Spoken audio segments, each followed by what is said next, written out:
the question of stranded assets, obviously a familiar concept when it comes to oil and energy. But in plastics, we're seeing that companies representing more than 20% of the world's plastic packaging industry have committed to increase their use of recycled plastics to 25% of plastic demand by 2025, which then, if they're successful in doing so, will replace a large chunk of the future demand for virgin plastics, which in turn could mean that investment earmarked for the development of new virgin plastic production capacity is at risk. I'm just wondering, Paul, how do you view that concept of stranded assets beyond the energy sector? And is there anything we can learn from the emergence of stranded assets in the past? Yeah, great question. Well, let me address there's a conceptual question, which is very interesting here. I think one of the lessons people are learning in the journey to net zero on climate is about the mathematics of speed. Because when it comes to climate change, we have a finite amount of carbon that we can emit into the atmosphere. That's just the way atmospheric chemistry works in order to try to hold warming to certain levels, right? And radiative forcing effects that emissions that the stock of emissions in the atmosphere causes. And so when it comes to climate, as the saying goes, winning slowly is the same as losing. And so when you see targets set in the future for renewable energy or emission reduction cuts, those targets are kind of ladder up to a mathematical equation which helps you understand whether we can or cannot accomplish the overall goal of holding warming to a certain level. In the plastics area, it's interesting that you mentioned that packaging industry would commit to 25% recycled by 2025. I have not done the math on that, but I'd be interested to know, for those who track plastic pollution, right? Can you solve backwards from the end state that you want, which is how fast you are trying to limit plastics pollution in the ocean to avoid certain outcomes, which is the same logic as climate change. And what number do you get if you solve backwards? Is 25% a high number or a low number, right? So that's kind of an interesting conceptual learning across from the benefits of solving backwards from the state of environmental preservation or that you wish to maintain. On stranded assets, that risk is very much real, and there are very interesting issues in particular that cut across the plastics and the climate space, of course. If we're trying to transition away from oil and gas at the same time as reducing virgin plastics production, that is a double challenge for integrated oil and gas and petrochem companies.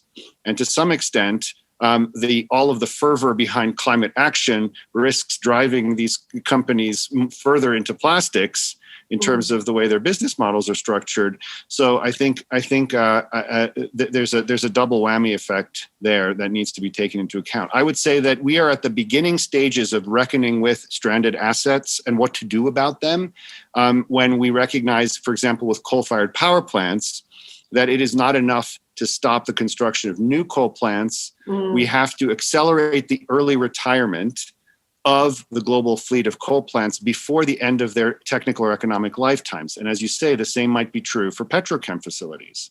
So it could be true in relation to plastics. So there are very interesting financing approaches that are arising in the climate space. I think it's a little easier because you can replace coal-fired power generation with renewable power generation, and that one-to-one swap in the business model for petrochem is a little bit harder to do.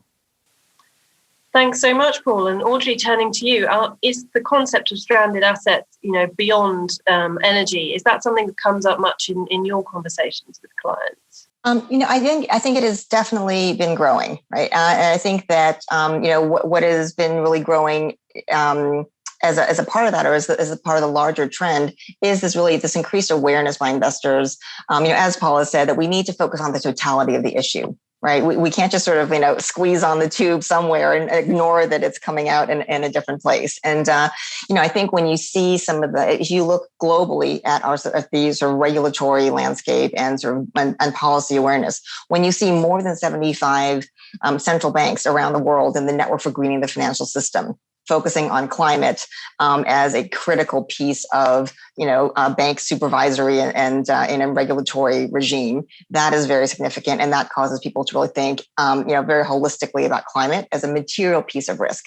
It also then, I think, it's just one brick in kind of the road that says, well, we also need to really think holistically about sustainability issues more broadly, and so not just the energy sector, but really, carbon emissions across all industries. And so I think what we're definitely seeing is, yes, I think the stranded assets conversation has definitely gone from being beyond just the energy sector to really thinking more holistically about where will the shifts come. And I think even more broadly, what I've seen more than anything in 2020 in terms of investor mind shifts is people really finally starting to understand how climate and social issues, and plastic waste and circular economy, and social justice are all of a piece, right? That and you really cannot separate thinking about climate change as a pure sort of parts per million perspective. You can't separate that from thinking about the circular economy, about plastic waste, but also about climate justice. And which are the communities that right now are bearing the wildly disproportionate brunt, not only of climate change in terms of extreme weather events, in terms of housing loss, in terms of loss of life, but also then the intersectionality with public health issues, with social justice issues, with disparities in education, in income, in housing, and really that whole connection. I think that, for me, I think that, you asked earlier about the issue of 2020 and the pandemic and how that shifted investor interest. I think one of the biggest things that has changed is people have really understood the interconnectedness of this, and circular economy, I think, is one sort of beautiful metaphor that helps people understand how we really need to bring these conversations together.